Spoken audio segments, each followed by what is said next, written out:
después de visitar a su amigo Lázaro, a su amiga Marta y María, estos tres hermanos de Betania, y de ser testigos de aquel acto de devoción extravagante de María en la casa de cierto hombre llamado Simón el leproso, ya estoy cambiando yo el nombre.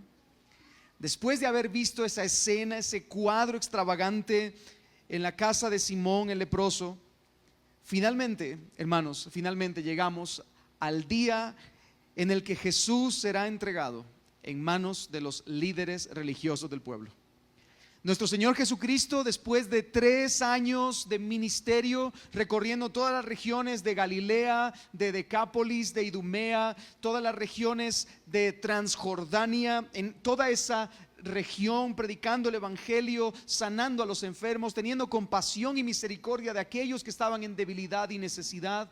Después de esos 3 años, ahora nuestro Señor sería llevado a la muerte, y muerte por crucifixión, como él mismo dijo, justo la noche antes, saliendo de Jerusalén: seré crucificado, dijo él. Pero un poco antes de ser entregado, un poco antes de ser crucificado, nuestro Señor Jesucristo desea participar de la famosa última cena junto a sus discípulos. Creo que todos conocemos esa famosa última cena. Y para poder participar de esa cena, lo primero que Jesús debe hacer es preparar el lugar. Va a preparar el lugar donde Él va a compartir en comunión con sus discípulos de esa última noche. Y eso nos lleva a la primera escena en nuestro relato de esta mañana.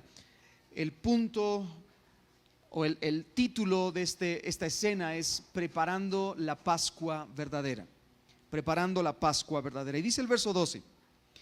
De nuevo, el primer día de la fiesta de los panes sin levadura, cuando se sacrificaba el cordero de la Pascua, los discípulos le preguntaron a Jesús: ¿dónde quieres que vayamos y hagamos los preparativos para que comas la Pascua? Él envió a 2 de sus discípulos diciéndoles: vayan a la ciudad y allí les saldrá al encuentro un hombre que lleva un cántaro de agua, síganlo. Y donde él entre, digan al dueño de la casa: el maestro dice, ¿dónde está mi habitación en la que pueda comer la Pascua con mis discípulos? Y él les mostrará un gran aposento alto, amueblado y preparado. Hagan los preparativos para nosotros allí. Salieron pues los discípulos y llegaron a la ciudad y encontraron todo tal como él les había dicho, y prepararon la Pascua. Bien, hermanos, finalmente entonces ha llegado la mañana del día del 14 del mes de Nisan, un día sumamente crucial para los judíos, pero también para nosotros como cristianos. Nos encontramos en el día jueves de la semana de la Pasión. Estamos en la semana de la Pasión, la semana final de nuestro Señor Jesucristo en esta tierra. Este día sería un día solemne y de gran importancia para toda la iglesia a lo largo de la historia. Pero también era un día solemne y de gran importancia para ellos en aquel momento. Este día, el día 14 del mes de Nisan, todos en Jerusalén, todos los que llegaban a Jerusalén a celebrar la fiesta de la Pascua, todos en diferentes lugares, en diferentes hogares y casas, celebraban la fiesta de la Pascua. Durante esta celebración, hermanos, cada familia o grupo de familia o grupo de personas en los círculos familiares se reunían y juntos sacrificaban un cordero.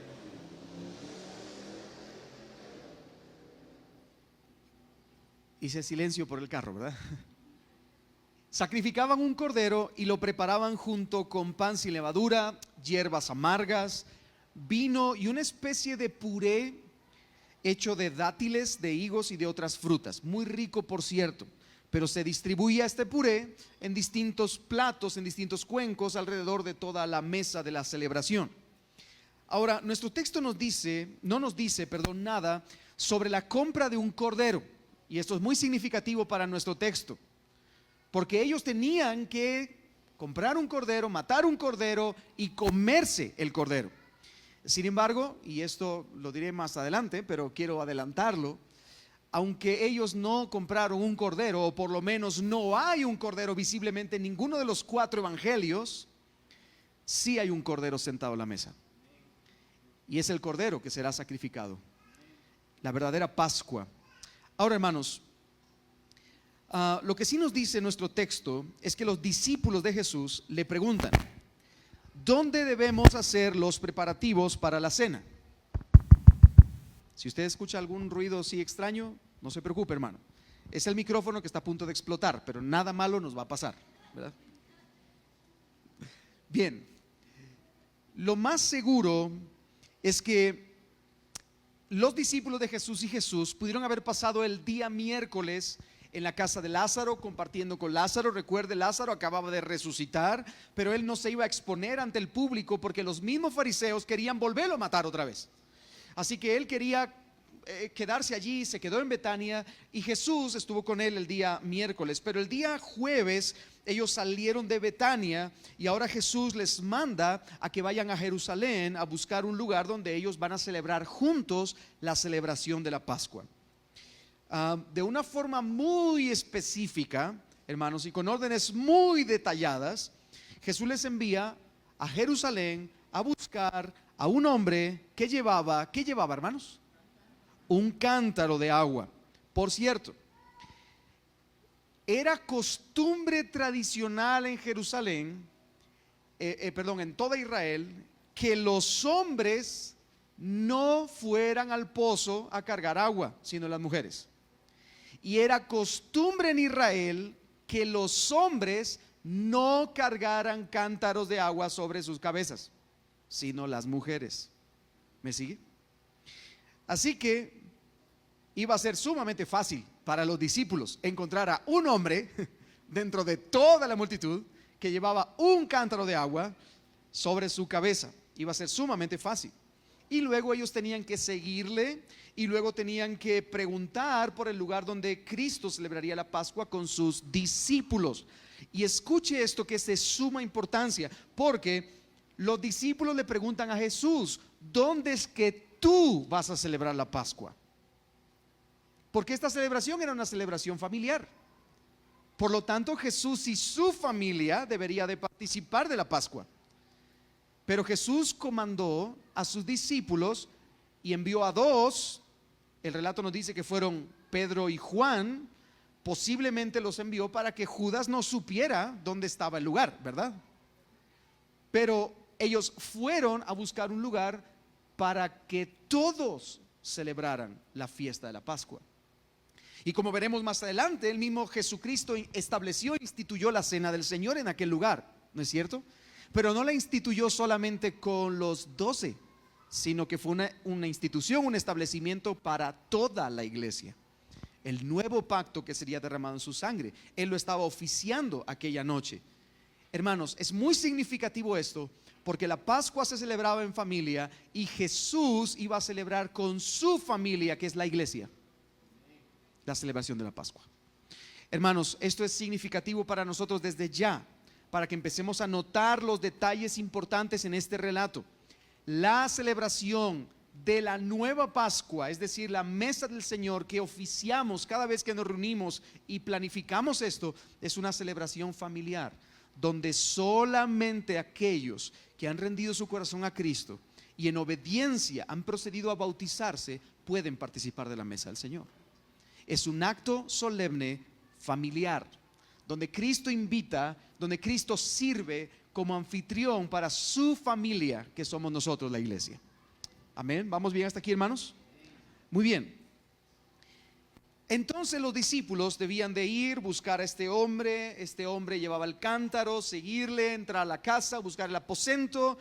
Y hermanos, es sumamente importante que veamos que esta forma de detallar los sucesos de manera tan específica nos debería recordar mucho a cuando Jesús le dio la orden a sus discípulos de entrar en una aldea, buscar un pollino sobre el cual nadie se hubiera sentado y llevarlo delante del Señor para que Él lo usara y entrar así cabalgando en aquella entrada triunfal a Jerusalén. ¿Se recuerda? De nuevo, hermanos, de nuevo, yo quiero resaltar lo que resalté en esa misma ocasión y lo vuelvo a repetir ahora. Todo esto debería hacernos pensar en el incomparable control soberano que Jesús tenía sobre todo ese momento. Jesús tenía un incomparable control soberano sobre todo lo que estaba ocurriendo en torno a su muerte. No estaba pasando nada por accidente, nada era coincidencia. Jesús sabía quién era el hombre que estaba llevando el cántaro, el hombre que iba a levantar el cántaro. Quizá aquella mañana la esposa de este hombre se levantó con fiebre, quién sabe, y la mujer le dijo: oye, tienes que preparar agua, tienes que traer agua porque vamos a recibir visitas más tarde. Y el hombre dijo: oye, pero eso lo hacen las mujeres. No importa, mi amor, vas tú. Cualquier parecido con la realidad es mera coincidencia, ¿verdad? Y entonces el hombre cargó el cántaro, se lo llevó a la calle y fue a traer agua. Y entonces los discípulos lo vieron, que esto no era un acto común.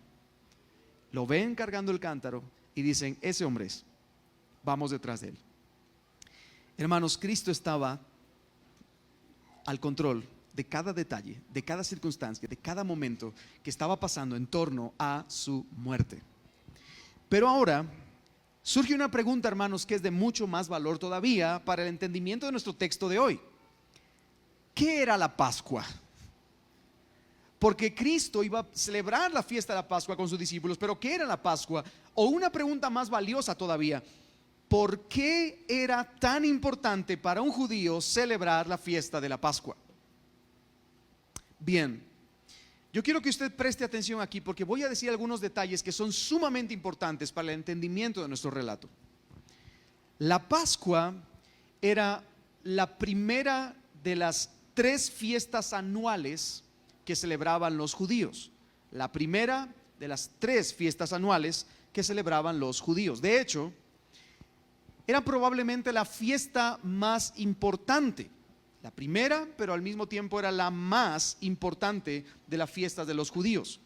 En esta fiesta, que tardaba 7 días, todos y cada uno de los hombres judíos, estuvieran donde estuvieran, dispersos a lo largo y ancho de todo el imperio, debían de acudir al templo de Jerusalén para adorar durante la fiesta.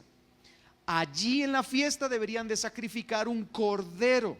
El cordero tenía que ser sin defectos, sin mancha.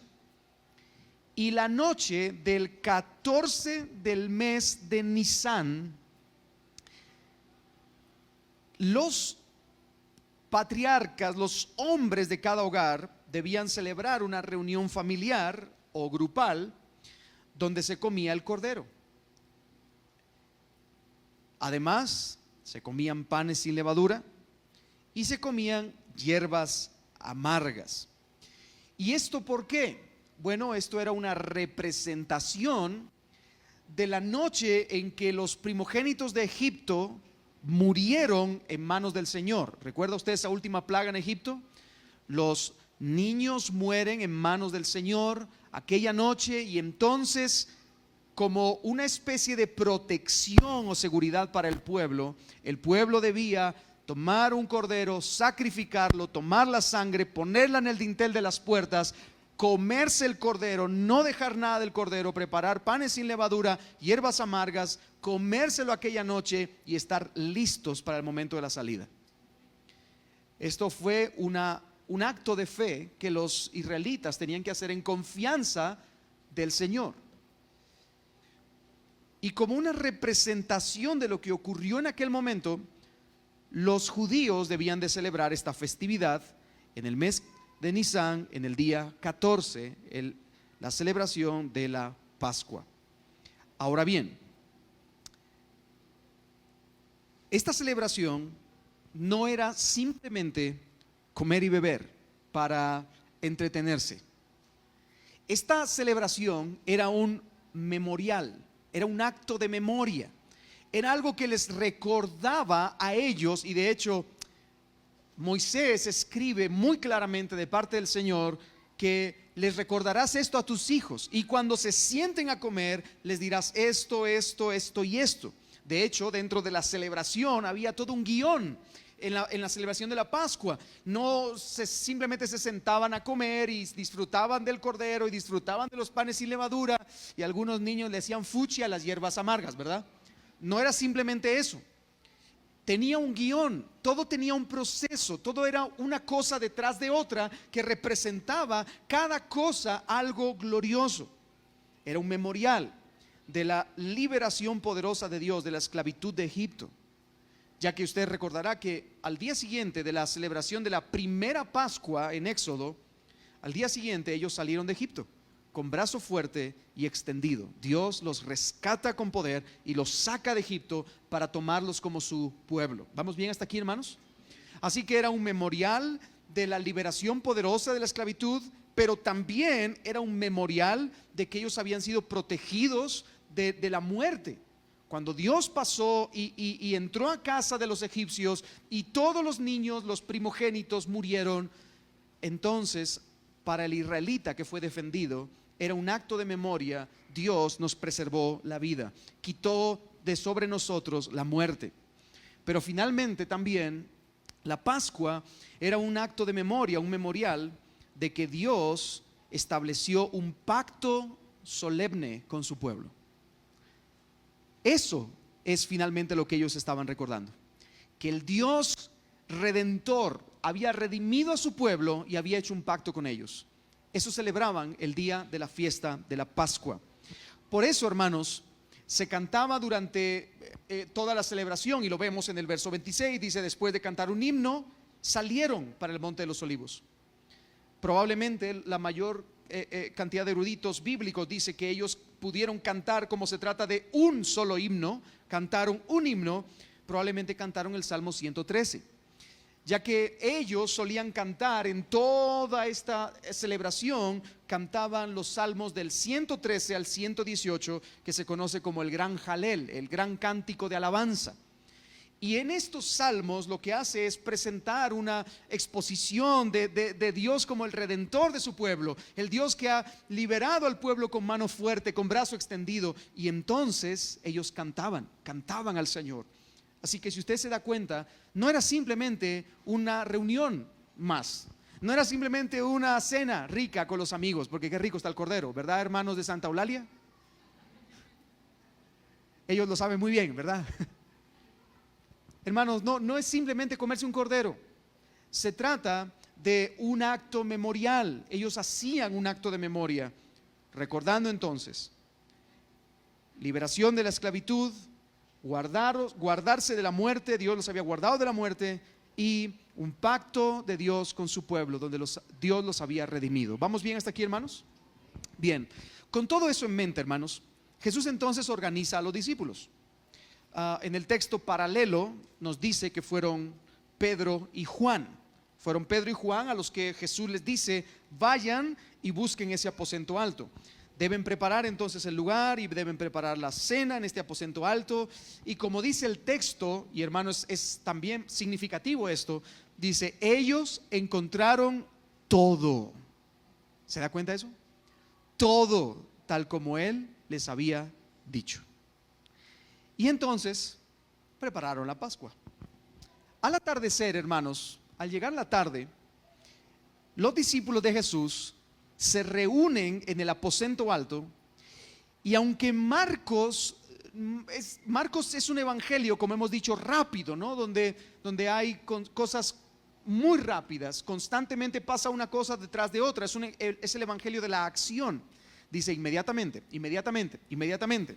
Ahora, aunque Marcos no nos lo relata, Juan nos cuenta que lo primero que ocurrió aquella tarde fue que al entrar al aposento alto, Jesús se quitó su manto, tomó una toalla, agarró un lebrillo lleno de agua y lavó los pies de sus discípulos.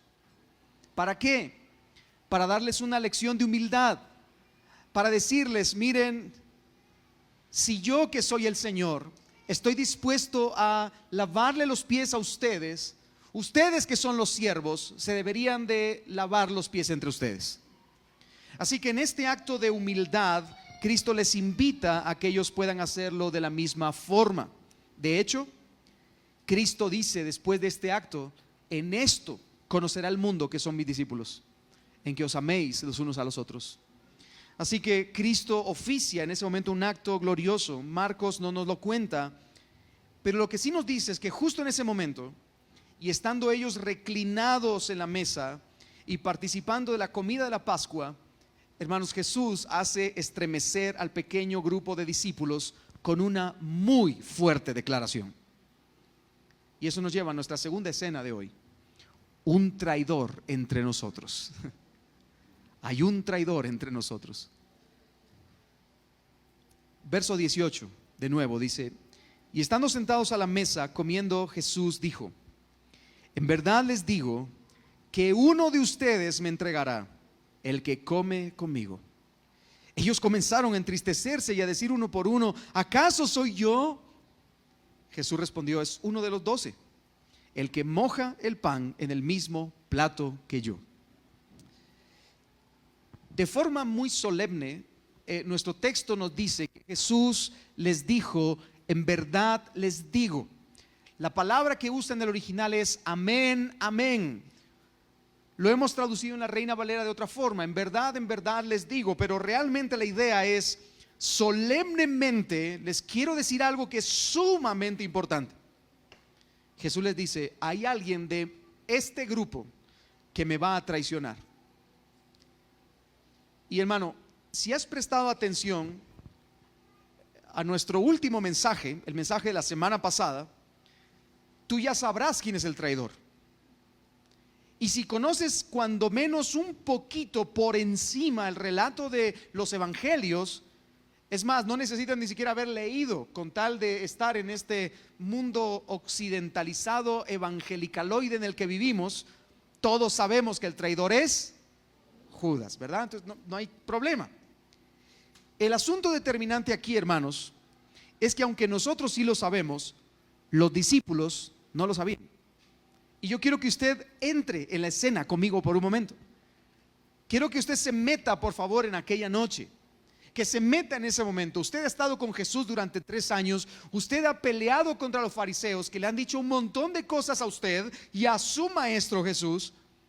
Usted se ha enfrentado al desprecio, al señalamiento de los líderes religiosos, de los líderes políticos del pueblo.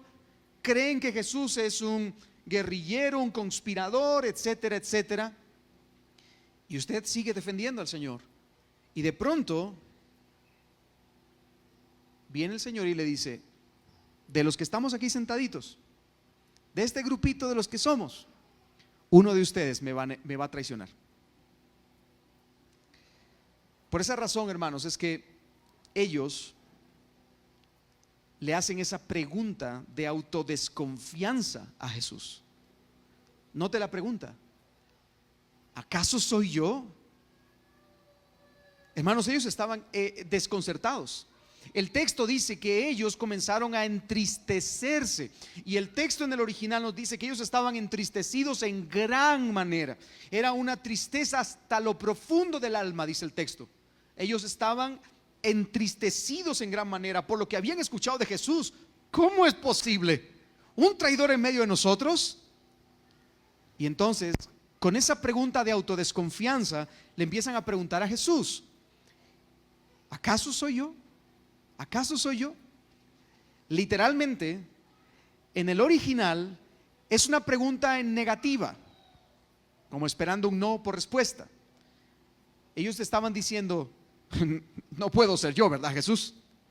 O sea, ellos estaban desconfiando tanto de sí mismos que ya no sabían lo que estaban. Totalmente cao, ¿verdad? Ellos estaban aniquilados en ese momento. Señor, no puedo ser yo, ¿verdad? No me digas que soy yo, Señor. No me digas que yo soy el culpable, el traicionero que te va a entregar. Ahora, en Marcos no aparece este detalle, pero Mateo, que estuvo presente durante la cena, agrega un detalle adicional, y esto es interesante. El mismo Judas, de la forma más hipócrita que puede existir, le pregunta también a Jesús: ¿seré yo, maestro? ¿Acaso soy yo el que te va a traicionar, rabino? Obviamente todos los que conocemos la historia y leemos la historia, al leer esta frase decimos: ¿really? ¿Es en serio, Judas? ¿Todavía preguntas? traicionero, ladrón, que acabas de recibir 30 monedas de plata para... Nosotros podríamos decir eso. Pero hermanos, el problema es que Judas iba a traicionar a Jesús y por lo tanto él tenía que continuar con su fachada de hipocresía. Así que ni modo que todos diciendo, soy yo, y Judas se quede callado, ¿verdad? Él tenía que decir también, ¿seré yo maestro? Lo curioso, hermanos, es que todos los discípulos dice que le dijeron al unísono a Jesús, ¿seré yo Señor? ¿Se da cuenta de eso? Y Judas dice, ¿seré yo maestro? Hermanos, Judas no tenía a Jesús por Señor. Cristo no era el Señor de su vida, era simplemente un maestro. Era su maestro, un muy buen maestro, pero él estaba dispuesto a entregar a su maestro porque Cristo no era verdaderamente su Señor. ¿Me sigue, hermano? Ahora, hermanos, quiero que notes esto con mucho cuidado, porque estas palabras de Jesús son una advertencia para Judas mismo. Es como si Jesús le estuviera diciendo a Judas, mira, conozco tus planes. Conozco tus planes. De hecho, conozco tu corazón. Yo lo sé todo. Tú no puedes darme la espalda y pensar que yo no voy a ver lo que tú estás haciendo. Yo sé, Judas, que tú me has robado durante todo el transcurso del ministerio, que te ha gustado meter tu mano en la bolsa, que tu corazón ha estado en el dinero, porque tu máximo ídolo eres tú mismo. Tu egolatría es demasiado grande, incluso me has traicionado a mí y me vas a entregar por 30 monedas de plata. Yo lo sé todo. ¿Se da cuenta de esto? Y podemos, hermanos, estar seguros de que de esta realidad, porque Jesús inmediatamente les dice, es uno de los 12, es uno de ustedes, es uno de los que moja el pan en mi plato. Y hermanos, probablemente Judas no era el único de los 12 que mojó el pan en el plato de Jesús. Como yo dije al principio, en esa celebración de la Pascua se servía la mesa, se ponía toda la comida, el pan, el cordero, y se ponían ciertos cuencos en el medio con una especie de puré hecho de dátiles, de algunos frutos secos, y entonces ellos mojaban el pan sin levadura, lo mojaban en ese cuenco. Obviamente en un grupo de comensales tan grande, 12, 13, quizá 14 personas podían haber allí. Obviamente necesitaban varios platos para poder remojar. Así que con total seguridad Judas no era el único de los 12 que mojó el pan en el plato. Pero lo que sí significa es que se trataba de alguien que estaba muy cerca de Jesús en ese momento. Y hermano, ¿con qué personas se sienta usted a comer cuando hay una reunión donde hay muchas personas? ¿Con quién? Con el que más odio, para mostrarle mi amor, ¿verdad? Con el que más ama, ¿verdad? Con las personas con las que más platica, quizá. Sabemos por la escritura que Jesús tenía ese círculo íntimo. De hecho, sabemos que Juan estaba allí al lado porque Pedro le pregunta, dile al maestro que te diga quién es, ¿verdad? En ese momento de espíritu de metichismo que se les metió a los discípulos, ¿verdad? Hermanos, Jesús estaba sentado en ese momento al lado probablemente de Judas, porque Judas estaba cerca de Jesús. Era costumbre entonces en estos momentos comer del mismo plato, y Jesús le dice, uno de los que come conmigo. Obviamente Judas se tuvo que haber quedado catatónico, ¿no es cierto? Es uno de los 12. ¿Seré yo maestro? Está mojando el pan en mi plato, y Judas así, ¿verdad? Judas se tuvo que haber quedado catatónico al saber que Jesús sabía que él era el traidor. Jesús lo sabía. A Jesús no se le estaba pasando por alto, hermanos, esta escena. A Jesús no se le estaba pasando por alto este momento de traición.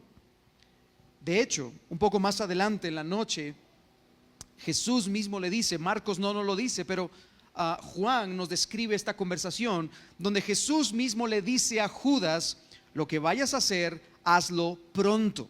La traición que has tramado, llévala a cabo. Y dice que inmediatamente Judas, lleno de Satanás, salió de aquella reunión, y todos pensaron que como Judas es el que llevaba la bolsa, y entonces Jesús le había mandado a comprar algo. Pero él realmente salió porque Jesús le dijo: ve a hacer lo que has planeado hacer. Así que Jesús lo sabía, y Judas se tuvo que haber quedado conmocionado con esto. Sin embargo, hermanos, como lo explica Juan en su relato paralelo, todos los discípulos continuaron confundidos.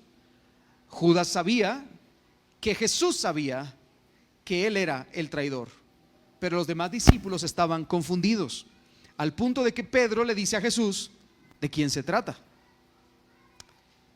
Y hermanos, vuelvo a repetir, yo entiendo que esto no se trata simplemente de un espíritu de metichismo que vino sobre los discípulos en ese momento. Se trata más bien de un momento sincero de autoexamen de parte de ellos. De hecho, aquellos hombres necesitaban ese tipo de autoexamen. Ellos necesitaban de pronto comprometerse con la realidad de Jesús al punto de estar dispuestos a dar la propia vida por el Maestro. De hecho, como lo veremos la próxima semana, cuando descansamos demasiado y con mucha soberbia en nuestra propia seguridad y firmeza delante de Cristo, puede ser que seamos los primeros en caer. El que crea estar firme, mire que no caiga. Y esta expresión no se trata de caer para perder tu salvación. Esta expresión indica: el que crea que no va a pecar, tenga cuidado, porque puede ser el próximo. Y como lo veremos la próxima semana, eso fue lo que le pasó a Pedro. Hermanos, ellos debían examinarse en ese momento. ¿Seré yo? ¿Acaso soy yo? Ahora, volviendo a nuestro texto, allí están los discípulos frente a esta noticia.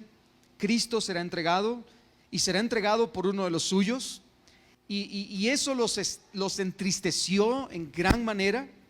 Sin embargo, al mismo tiempo, hermanos, y esto es fundamental para nosotros, esto que estaba ocurriendo en este momento debía ser un motivo de descanso para ellos.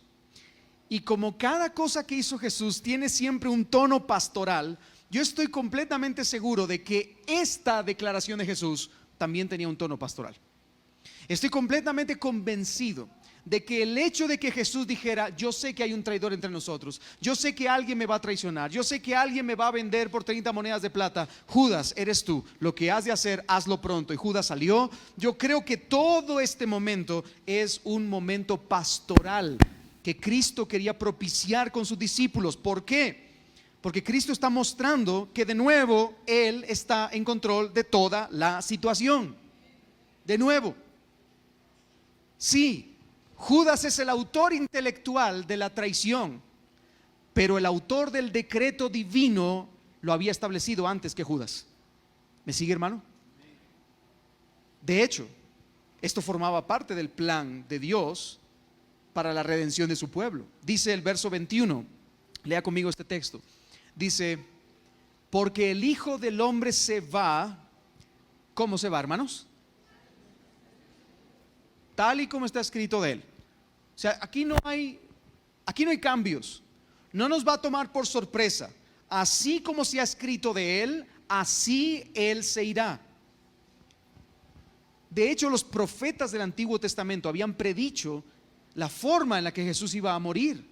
Si usted lo lee en Isaías 53, como cordero será entregado delante de sus trasquiladores, enmudeció su boca, iba a morir junto a los injustos, rodeado de pecadores, pero en la tumba de ricos iba a permanecer al final. Específicamente Salmos 41:9 dice: aún mi amigo, el que de mi pan comía, levantó contra mí el calcañar. Así que todo estaba predicho, todo estaba profetizado en el Antiguo Testamento. Pero además, y no solo eso, sino que todo estaba funcionando tal y como había sido establecido en el decreto de Dios desde antes de la fundación del mundo. Dice el apóstol Pablo en Efesios capítulo 1 que Cristo fue entregado por nosotros. ¿Cuándo, hermanos? En el Gólgota, ¿verdad? No, ¿Cuándo? Desde antes de la fundación del mundo. Hermanos, antes de que existiera mundo, existió cruz. Antes de que existiera la maldición del pecado, Dios ya había resuelto cómo resolver el pecado. ¿Me sigue, hermano?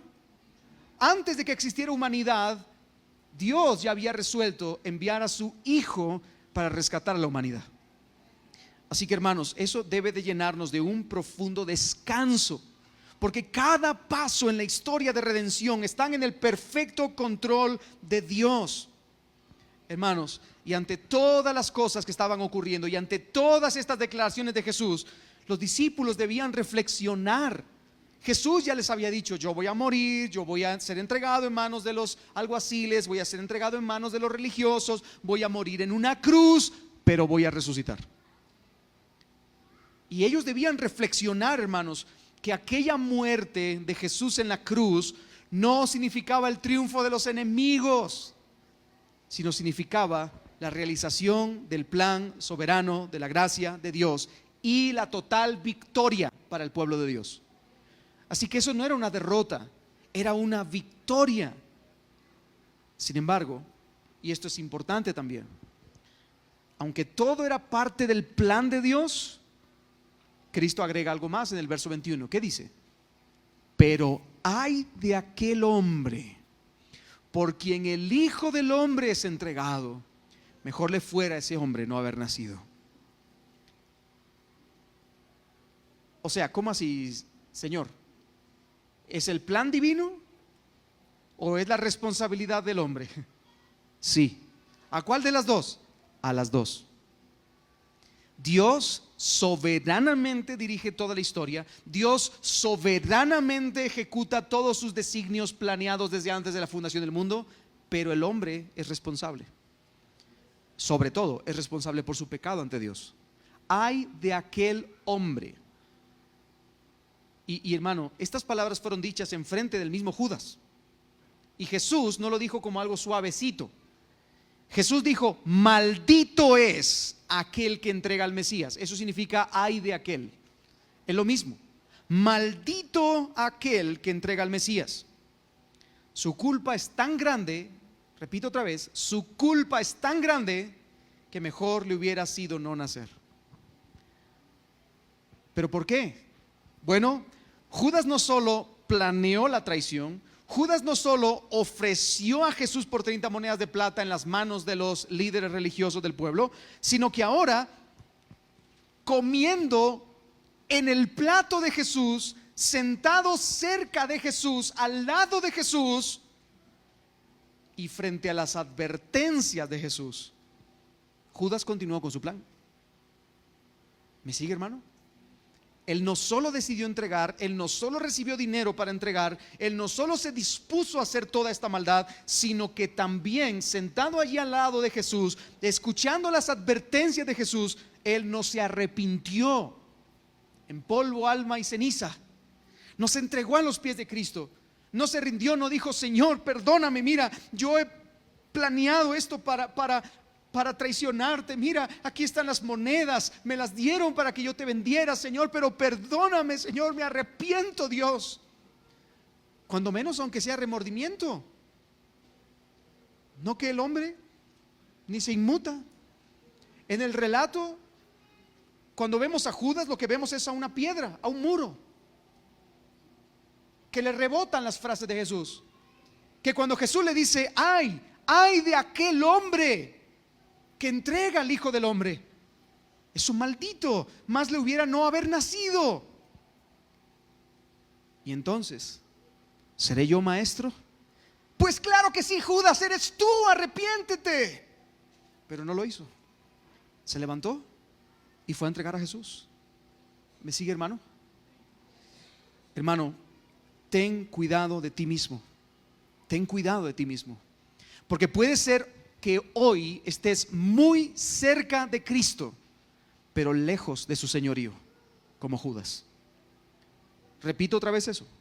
Puede ser que hoy estés muy cerca de Jesús, que estés escuchando sus mensajes, que estés recibiendo el evangelio que ha sido predicado en esta iglesia durante 60 semanas, el evangelio de Marcos, has escuchado de la vida, de la obra, del mensaje, de las palabras de Jesús, estás cerca de Jesús y de su mensaje, pero estás lejos de su señorío. No te has rendido todavía por completo. Si es así, hoy te encomiendo de parte del Señor y a la luz de la palabra, ven a Cristo. No esperes otra cosa. Pon tu mirada en Jesús, ven a Jesús. Olvídate del cristianismo cultural que estás practicando. Esto no sirve de nada. No sirve estar cerca de Jesús. Los mejores cultos, la mejor alabanza, la mejor predicación. ¿Y eso de qué te sirve si no estás rendido al señorío de Cristo? Ten cuidado, porque muchos creyendo estar cerca de Jesús, en el día final le dirán: Señor, Señor, en tu nombre hicimos muchas cosas. Y el Señor les dirá: apartaos de mí, nunca os conocí. Preocúpate porque Cristo te conozca. Preocúpate porque Cristo pueda decir de ti: sí te conozco, sé quién eres, perteneces a mi familia. Como lo veremos la próxima semana, a Pedro le dijo: tú me vas a negar, vas a negarme, pero volverás.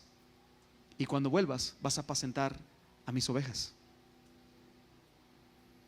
Jesús sabía también de la debilidad de Pedro, pero a diferencia de la de Judas, sabía que Pedro sí estaba sometido al señorío de Cristo. ¿Por qué?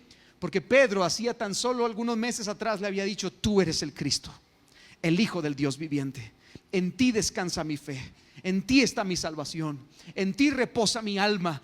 ¿A quién otro iremos?, le dijo Pedro. ¿A dónde nosotros huiremos? Fuera de ti no hay nada ni nadie. Señor, tú tienes palabras de vida eterna. Así que, hermanos y amigos que hoy están aquí, examinémonos, tengamos cuidado de nosotros mismos. No sea que estando cerca de una religión estemos lejos del señorío de Cristo. El texto paralelo en Juan nos dice que Judas, después de comer el bocado de pan que estaba mojando en el plato del Señor, inmediatamente Satanás entró en él y salió de la reunión para ir por los alguaciles y así entregarles a Jesús. Pero de nuevo, hermanos, de nuevo, escuche bien, de nuevo, esto sigue siendo plan de Dios. ¿Qué habían dicho los fariseos? Que no sea durante la fiesta, ¿no es cierto?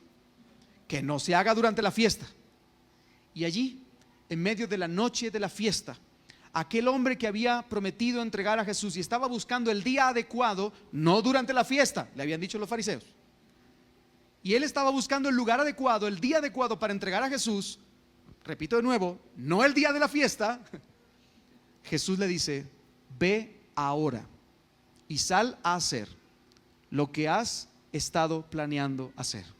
Así que el hombre, lleno de Satanás, sale de aquella reunión y va a buscar a los alguaciles. Hermanos, una vez más, sin la traición de Judas, probablemente Cristo no hubiera sido sacrificado en la fiesta de la Pascua, sino otro día.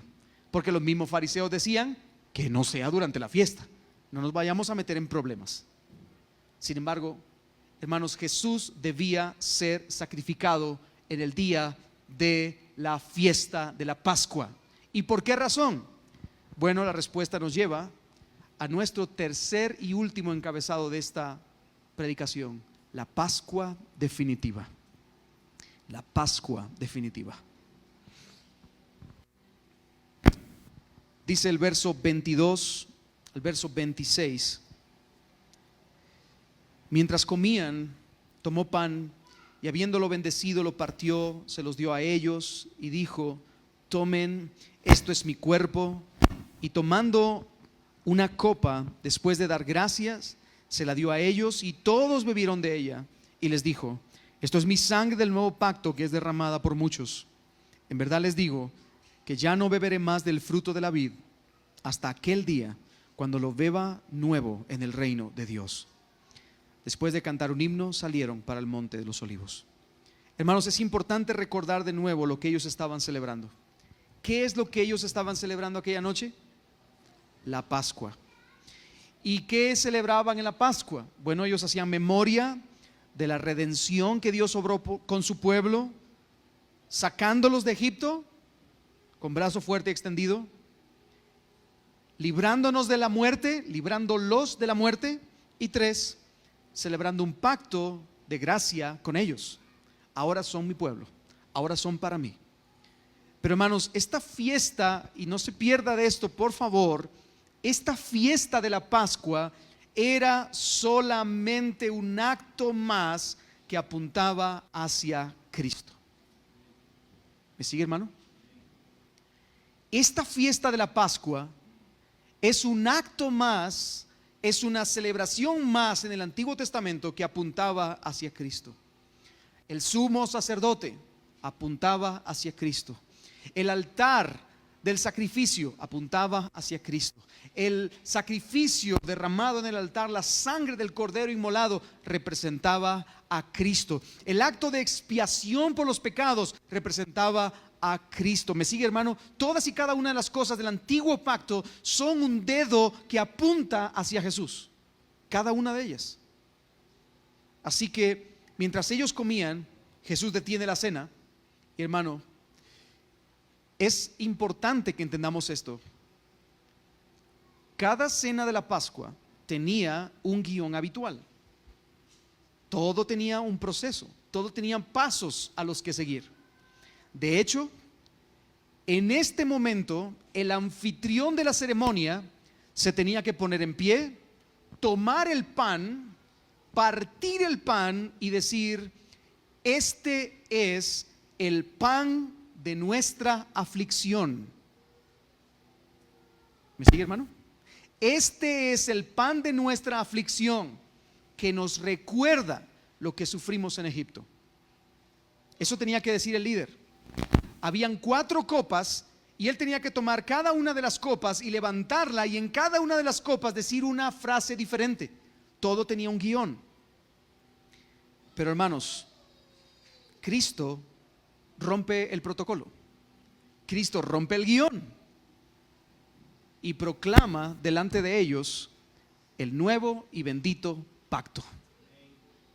En pocas horas, el verdadero cordero no sería simplemente comido por un grupo de gente celebrando la libertad de Egipto, sino que en pocas horas el verdadero cordero pascual sería inmolado en la cruz del Calvario.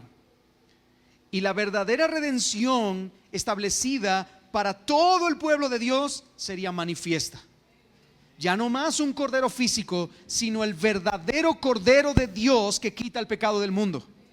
La verdadera Pascua sería establecida delante de ellos, delante de sus ojos, con un cordero que derramaría su sangre, liberándonos, y ahí nos incluimos a nosotros, liberándonos de la esclavitud de Egipto, de ese Egipto espiritual que representa el pecado, liberándonos de la muerte, porque la paga del pecado es muerte, y estableciendo un pacto de gracia con nosotros, no para llevarnos a una tierra física prometida, sino para llevarnos a un lugar eterno, donde para siempre disfrutaremos de la tierra prometida, la Nueva Jerusalén. Hermanos, la Pascua, ese acontecimiento de gran valor para los judíos y de gran significado, de un significado tan profundo para los judíos, finalmente sería cumplido en la persona de Jesucristo. La que por años había sido celebrada como la mayor fiesta nacional, hermanos, era tan solo un maestro, era un ayo, como dice Pablo, era un ayo que apunta hacia Jesús, que debía dirigir los ojos del pueblo hacia el verdadero cordero, hacia la verdadera redención. Esta redención es temporal, esta redención es pasajera, esta redención es simplemente un paso más en la obra completa de redención, pero llegará el día donde habrá una gran redención. Llegará un día donde el verdadero cordero, eso es lo que apuntaba la Pascua, hacia allá. La Pascua no apuntaba hacia aquí, comamos el pan, celebremos el cordero. No, apuntaba a Cristo, Cristo y solo Cristo. Hermanos, tanto la fiesta de la Pascua como ahora este acto que nosotros celebramos con la cena del Señor señalan hacia el mismo lugar. Hacia el mismo lugar. La Pascua señalaba hacia el futuro, al verdadero cordero. La mesa del Señor, como dice ahí en las letras que están puestas, haced esto en memoria de mí. La mesa del Señor es un acto que apunta hacia atrás. La Pascua hacia adelante, la mesa hacia atrás, pero todo es un acto de memoria donde nos dice una y otra vez que Cristo es el único y totalmente suficiente sacrificio por los pecados del pueblo. Ya no hay más, no hay más sacrificios. Cuando el libro de Hebreos se escribió, en el libro de Hebreos todavía no había sido destruida Jerusalén. El templo todavía existía, pero Cristo ya había sido sacrificado. Y el autor del libro de Hebreos, hablándole a judíos, les dice: ya no hay necesidad de templo, no hay necesidad de altar, no hay necesidad de sacerdote, no hay necesidad de sacrificio, porque los animales por un poco cubren el pecado, pero no para siempre. Pero Cristo es el verdadero templo, Cristo es el verdadero altar, Cristo es el verdadero sacerdote, Cristo es el verdadero sacrificio, y su sangre sí tiene poder para redimir pecados. Hermanos, la Pascua apuntaba hacia el futuro y la cena del Señor hoy nos rememora el pasado, pero tanto uno como el otro se encuentran en este punto decisivo de la historia, la nueva Pascua. Así que Jesús toma el pan, lo parte y no dice: este es el pan de nuestra aflicción que sufrimos en Egipto. Cristo dice: este trozo de pan representa a mi cuerpo partido, molido a golpes. Este pan representa mi cuerpo partido, molido a golpes, flagelado, desfigurado, colocado en un madero, maldito de Dios, suspendido entre el cielo y la tierra. ¿Y por qué? ¿Por qué, hermanos? Pregunto yo. Cristo debía de hacer eso. Cristo debía de pagar con su cuerpo, ser literalmente roto como Él rompió el pan. Él tenía que ser roto. ¿Por qué? Porque nosotros debíamos ocupar ese lugar. Hermanos, Cristo no dijo: este es el pan de mi aflicción. Él dijo: este es mi cuerpo que es afligido por ustedes, el lugar de ustedes. Pablo, citando a Jesús en 1 Corintios 11, dice: este pan partido es una representación de mi cuerpo que por vosotros o en lugar de vosotros es partido. Hermanos, Cristo partió su cuerpo en lugar de nosotros, en lugar de nosotros. Y aquí Cristo está diciendo, hermanos, que ustedes y yo éramos los merecedores de la cruz, que ustedes y yo éramos los merecedores de la muerte por causa del pecado. Cristo está diciendo aquí que ustedes y yo éramos los que debíamos ser partidos, pero Él tomó nuestro lugar, llevó la culpa. Este es el pan que representa mi cuerpo, que por vosotros o en lugar de vosotros es partido. Hermanos, nosotros teníamos que haber sido partidos. Nosotros teníamos que morir, porque la paga del pecado es muerte. Pero Cristo murió la muerte que nosotros tenemos que morir. Inmediatamente, y de nuevo rompiendo el protocolo, Jesús toma la copa y dice, y quiero que veas no solo lo que dice Marcos, yo quiero hacer una idea global de lo que dice Mateo, Marcos, Lucas, Juan y 1 Corintios. De forma global, Jesús dice: esto representa mi sangre, que es derramada por muchos como un nuevo pacto para el perdón de pecados. Esto representa mi sangre, que es derramada por muchos como un nuevo pacto para el perdón de pecados. Y quiero decir algunas cosas con respecto a esta declaración, por eso la pusimos así en grande. Lo primero, hermanos, es que esta sangre sería derramada tan solo algunas horas después por Cristo, como aquel cordero inmolado que sería degollado por nosotros en el altar del Calvario. Cristo entregaría su sangre, Cristo derramaría su sangre como aquel cordero sin mancha que es puesto en el altar en lugar de los pecadores. ¿Pero por qué?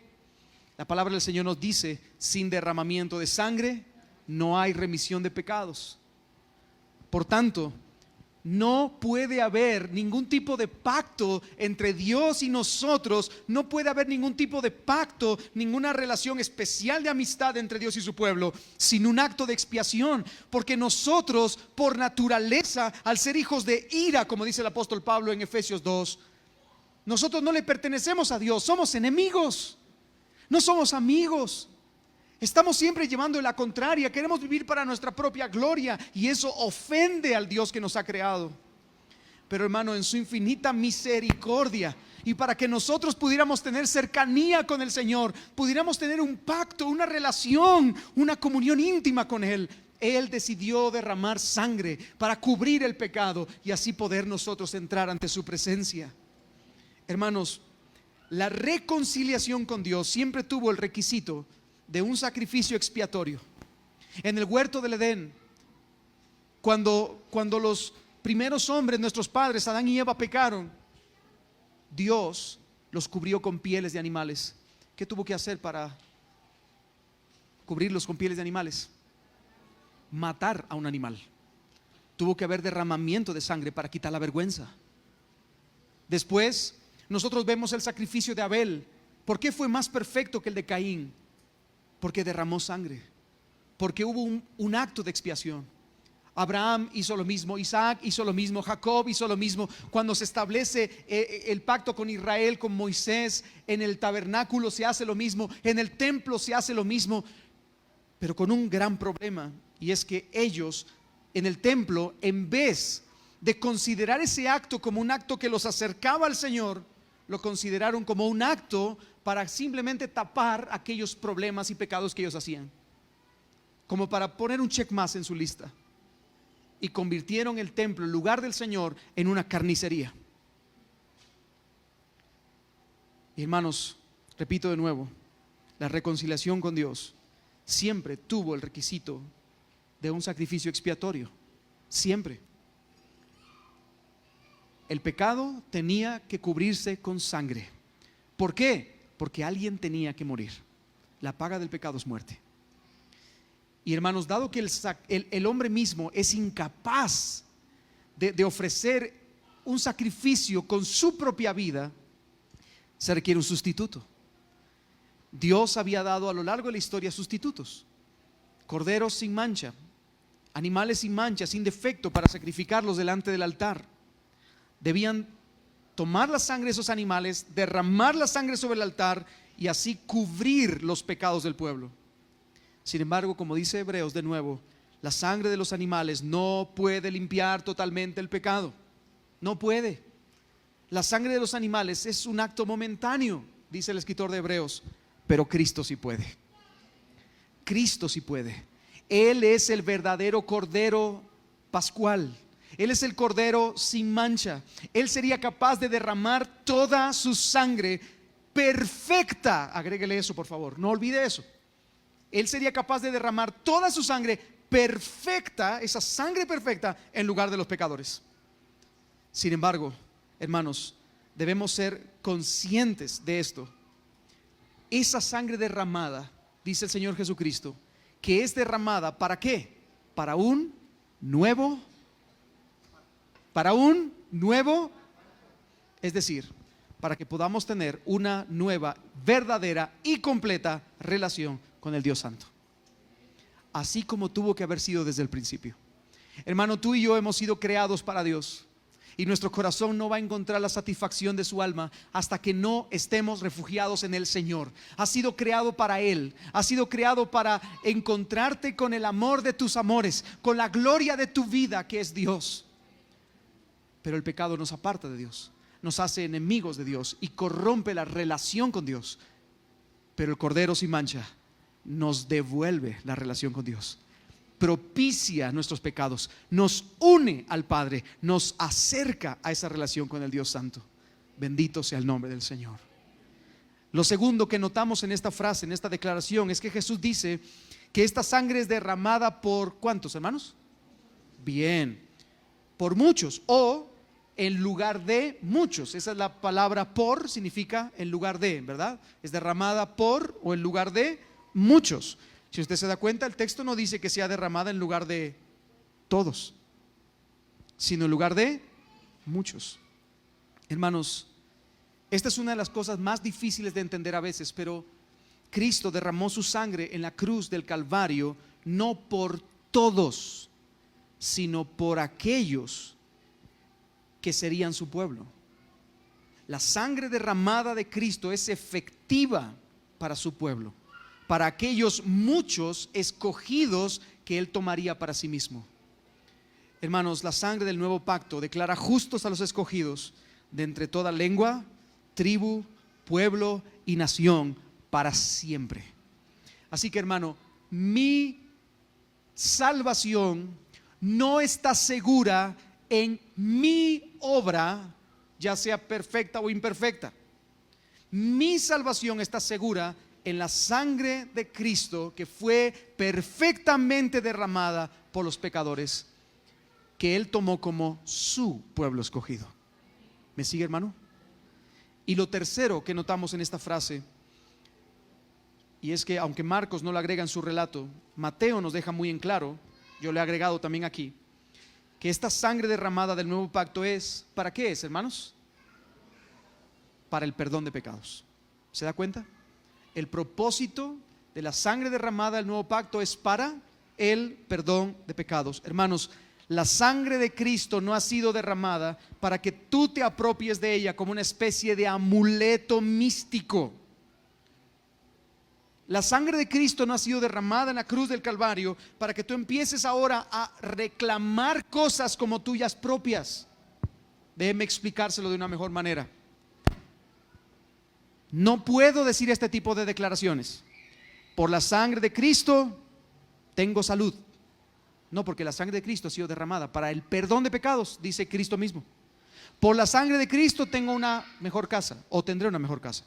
Tengo un carro, mejor sueldo, mejores puntos, ¿verdad?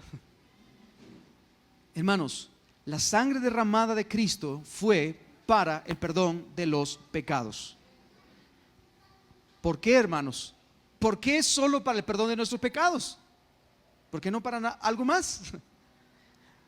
Porque nuestra más grande necesidad, porque tu más grande necesidad es el perdón de tus pecados. Nuestro más grande problema es que por causa del pecado, la ira de Dios está sobre nuestra espalda y no podemos tener comunión con Dios. Ese es nuestro más grande problema. La ira de Dios pesa sobre nuestra espalda y por lo tanto no podemos tener comunión con Dios. ¿Me sigue, hermano? Pero Cristo, como cordero sin mancha, cargó el pecado de todos nosotros sobre el madero y pagó la deuda que había en nuestra cuenta delante del gran tribunal de Dios. Y ahora, hermanos, ahora Cristo ha declarado justicia a nuestro favor y nos ha injertado en su pueblo. Ha hecho un nuevo pacto para con nosotros. Y hermanos, esa es ahora nuestra nueva Pascua. Nosotros no vamos a celebrar comiéndonos un cordero. Bueno, si al rato alguien me quiere invitar a almorzar cordero, está bien, no me enojo, ¿verdad? Pero no vamos a hacer una fiesta de celebración donde comamos un cordero, o pan sin levadura, o hierbas amargas. Todo eso era un dedo que apuntaba a Cristo. Hermanos, el pacto de Cristo establecido con su iglesia, donde Él entregó su vida en lugar de nosotros como cordero sin mancha para pagar con su sangre la cuenta pendiente que teníamos nosotros con la justicia divina, por siempre y para siempre. Esa es nuestra Pascua. Ya no más derramamiento de sangre, ya no más corderos degollados, para siempre, un solo cordero para siempre. Mire lo que dice el apóstol Pablo en 1 Corintios 5:7. Nuestra Pascua, que es Cristo, ya fue sacrificada por nosotros. Cristo es nuestra Pascua y ya fue sacrificada por nosotros. No necesitas nada más. Hoy, lamentablemente, los judíos siguen celebrando la fiesta de la Pascua. La celebran con panes sin levadura, con hierbas amargas y otra cantidad de cosas sin sentido.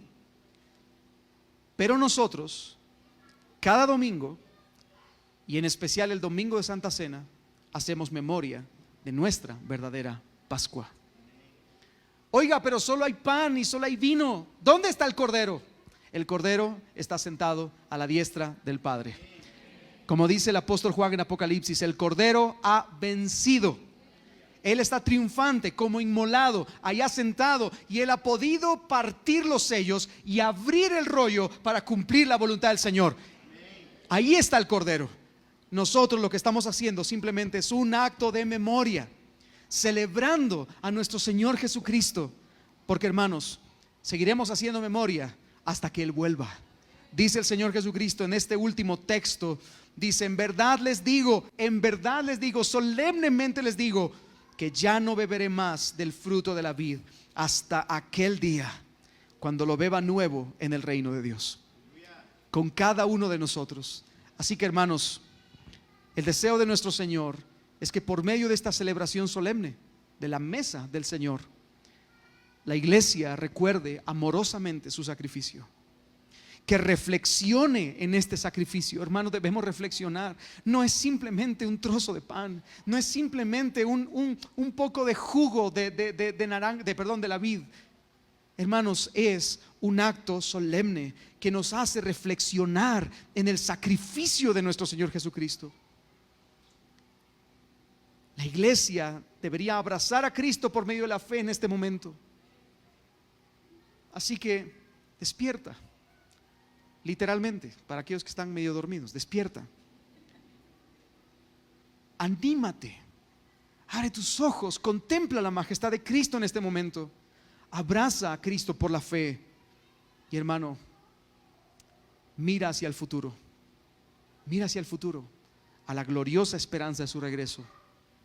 Porque Cristo mismo lo dijo: yo no voy a volver a participar más con ustedes de esto hasta que lo haga en el día final. Y eso es lo que te animo a hacer esta mañana. Si aún no has venido a Cristo, mira, yo creo que con mis débiles palabras he intentado de proclamar el mensaje del Evangelio esta mañana. Así que ven a Cristo. Lo que tienes que hacer es venir en arrepentimiento y fe y rendirte a sus pies. Lo que Judas no hizo es lo que Cristo demanda que tú hagas: arrepentimiento y fe. Pero si ya has descansado en la fe en Cristo Jesús, si ya has puesto tu corazón en Él, si ya te has abrazado por la fe a Jesús, hoy te invito, hermano, te animo a que puedas recordar amorosamente su sacrificio. Recuérdalo. Recuerda todo lo que Cristo hizo por ti. Reflexiona en Él, abrázate a Cristo y mira hacia el futuro con gloriosa esperanza, porque Cristo volverá. Él volverá.